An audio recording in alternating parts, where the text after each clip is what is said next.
अब अगर मैं आपसे पूछूं कि इस डाइस में आप अपोजिट कैसे निकालेंगे, तो इस डाइस में अपोजिट बहुत ही आसान तरीके से निकल जाएगा बच्चों। यहां पर आप देख रहे हैं कि तीन तीन ब्लॉकों के दो सेट दिए गए हैं, तो इसमें एक का अपोजिट क्या हो गया, यहां पर 6 हो गया है, तो एक का अपोजिट हमने यहां पर 6 लिख दिया है, और 3 का अपोजिट इस तरीके से 4 बन गया, तो 3 का अपोजिट हमने यहां पर 4 लिख दिया है, तो 2 का जो अपोजिट है वो क्या हो जाएगा, 5 हो जाएगा, तो 2 का अपोजिट हमने यहां पर 5 लिख दिया है। तो बच्चों हमने यहां पर अपोजिट कितने आसान तरीके से निकाल लिए हैं, ठीक है। तो अब यहां पर अगर हमसे अपोजिट पूछा जाएगा कि एक का अपोजिट क्या है, तो हम आसानी से बता सकते हैं कि एक का अपोजिट 6 है, और 3 का अपोजिट क्या है, 3 का अपोजिट यहां पर बच्चों 4 होगा, और 2 का अपोजिट क्या होगा, 5 होगा। अब दूसरी बात यह है बच्चों, हमें ये चेक करना है कि अगर हम इस ओपन डाइस को पैक करते हैं तो इन चारों में से कौन सी डाइस बनेगी। तो सबसे पहले हम क्या काम करेंगे, इन अपोजिट की मदद से कैंसिल करते हैं। तो एक का अपोजिट 6 है, तो पहली डाइस में एक का अपोजिट 6 आया था, इस वजह से कैंसिल है, और किसी डाइस में एक के साथ में 6 नहीं है। 3 का अपोजिट 4 है, तो 3 के साथ में 4 थर्ड डाइस में आया है, इस वजह से हमने कैंसिल कर दिया है, और किसी डाइस में 3 के साथ में 4 नहीं है। 2 का अपोजिट 5 है, और 2 के साथ में कहीं 5 नहीं है, इस वजह से हमने इसे कैंसिल, यानी कि बी और डी को हम में अपोजिट नहीं है तो हम उन्हें कैंसिल नहीं कर पाए। बट बी और डी में क्या नंबरों की पोजीशन सही है या नहीं है, ये हमें देखना है। तो बच्चों जैसा कि मैंने कहा, किसी भी ओपन डाइस को आप पैक तभी कर सकते हो जब उसके 4 ब्लॉक सीक्वेंस में हो। तो आप यहां से अगर इसे ब्रेक करें तो ये सीधा, यानी कि ऊपर वाले पोर्शन को ऐसे टर्न करेंगे क्लॉकवाइज, तो ये सीधा टी बन जाएगा। सीधा टी का मतलब आपके सामने इस तरह का फिगर ये आ जाएगा। देखिए इस तरह का फिगर ये आ गया है, जैसा कि मैंने यहां पर लिखा है। ये हो गया 6 2 1, ये हो गया 3 5 4, राइट। ऐसे ही बनेगा क्योंकि हमने इस फिगर को क्या किया, टर्न किया है। तो यहां पर देखो कि 2 के नीचे जब 3 होगा, तो 2 के नीचे 3 है, तो राइट में क्या है, 1 आ रहा है, 2 के नीचे 3, राइट में 1, तो यानी कि हमारी बी डाइस जो है वो सही डाइस है। अब हम चौथी डाइस को चेक करने जाएंगे, 6 के नीचे 5 और उसके राइट में 3। तो बच्चों अगर मैं इस फिगर को जरा 90 डिग्री क्लॉक में घुमा देता हूं, तो इस फिगर को अगर मैं 90 डिग्री क्लॉक में घुमाता हूं, तो आपके सामने इस फिगर की जो पोजीशन आएगी वो कुछ इस तरीके से आ जाएगी।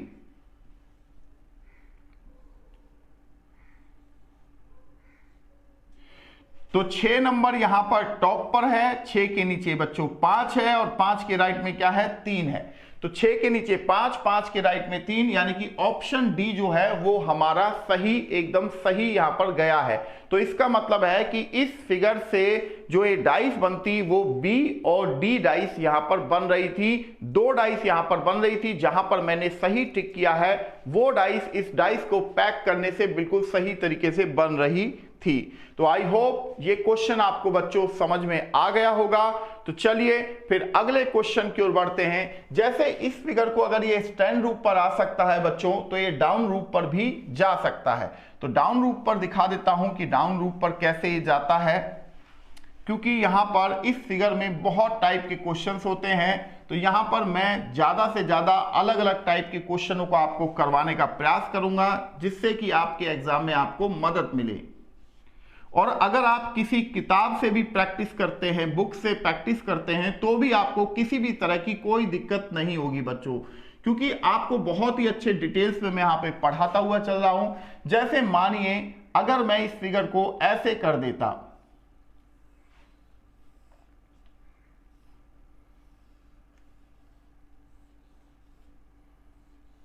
ये फिगर ऐसे होता,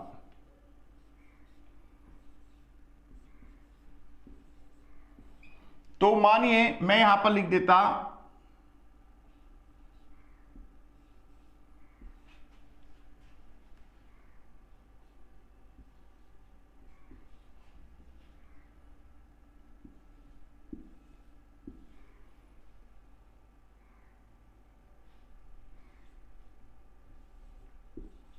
अब अगर मैं आपसे पूछूं कि इस ओपन डाइस को अगर हम पैक करें तो नीचे दी गई इन 4 डाइस में से कौन कौन सी डाइस बनेगी, तो आपका जवाब क्या होना चाहिए। तो सबसे पहले बच्चों ये 3 3 के 2 ब्लॉक्स हैं, तो यहां पर आप देखेंगे कि 1 का अपोजिट 3 है, तो हमने यहां 1 का अपोजिट 3 लिख दिया। 5 का अपोजिट यहां 6 है, तो 5 का अपोजिट यहां हमने 6 लिख दिया। और 4 का अपोजिट यहां क्या है, 2 है, तो 4 का अपोजिट यहां हमने 2 लिख दिया। पॉइंट इज क्लियर है बच्चों? ठीक है। अब यहां पर सबसे पहले आप ये चेक करेंगे, क्या 1 के साथ में 3 आ रहा है, तो आप कहेंगे कि सर सेकंड डाइस में 1 के साथ में 3 आ गया, इस वजह से वो कैंसिल किया। क्या 5 के साथ में कहीं 6 है, तो 5 के साथ में कहीं पर 6 नहीं है। क्या 4 के साथ में कहीं पर 2 है, तो 4 के साथ में 2 यहां पर थर्ड डाइस में आ रहा था, इस वजह से कैंसिल किया। अब हमें यह बताना है बच्चों कि या ऑप्शन यानी कि ए और डी यानी कि पहली और चौथी डाइस में कौन सी सही है, क्या ये दोनों सही हैं या दोनों गलत हैं या कोई एक सही है, क्या इन नंबरों की पोजीशन कैसी सही रखी गई है या नहीं, ये हम चेक करने जा रहे हैं। तो सबसे पहला काम हम यही करते हैं, यहां से जैसे मैंने पिछले क्वेश्चन में अभी इसको सीधा टी बनाया था, अब यहीं से मैं ब्रेक कर रहा हूं और इसे उल्टा टी बना दे रहा हूं। तो उल्टा टी अगर मैं इसे बनाता हूं बच्चों, तो इसकी पोजीशन कुछ इस तरह से आनी चाहिए। तो यहां पर हमने क्या किया, इसे हमने उल्टा टी के शेप पर दे दिया। यहां पर 5 2 6 या 3 4 1 ये हमने लिख दिया, ये उल्टा टी की शेप बन चुकी है। अब हमें देखना है कि 4 के नीचे 3, तो 4 के नीचे 3 आपके सामने दिख ही रहा है बच्चों, और उसके राइट में 6 है, तो राइट में क्या है 6 है। इसका मतलब कि पहली डाइस जो है वो बिल्कुल सही डाइस थी, राइट। अब हमें देखना है 6 के नीचे 2। इस फिगर को अगर आप 90 डिग्री एंटी क्लॉक रोटेट करते हो तो इस फिगर की जो पोजीशन है वो कुछ इस तरीके से आपके सामने बन जाएगी।